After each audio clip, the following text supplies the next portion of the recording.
Hey quilters, this is Sarah from Snugglebug Stitching, and today I'm showing you one of my free projects that I have for you available from my site. So this one is, it's not a formal written pattern, it's just a step-by-step tutorial with pictures that I have on the blog, so I'd love it if you check it out. I'll have the links in here. I'd also love it if you like and subscribe to this channel so that you can know about it when I have other free projects available for you. So this one does not actually have a name. I did have a lot of ideas for names, but they were all taken. So since it's not a formal pattern, I haven't actually named it. I've just been calling it D9 on point.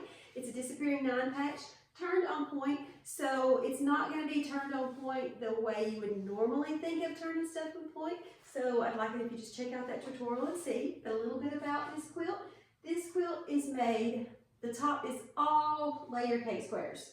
So you could also cut your own 10-inch squares if you wanted to, but it's all layer cake squares. And it combines two methods that are easier than they look.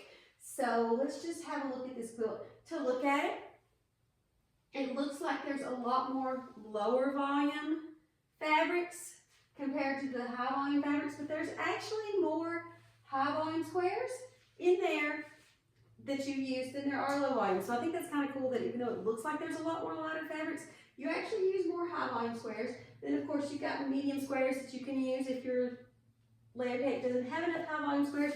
So it's just a really easy, really simple quilt. Makes an 80 by 80 quilt. It can be made completely out of layer cake squares. I use 2 layer cakes called Sleepovers by Pat Sloan for Benartex.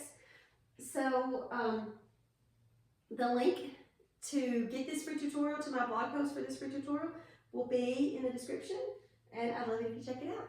Thank you.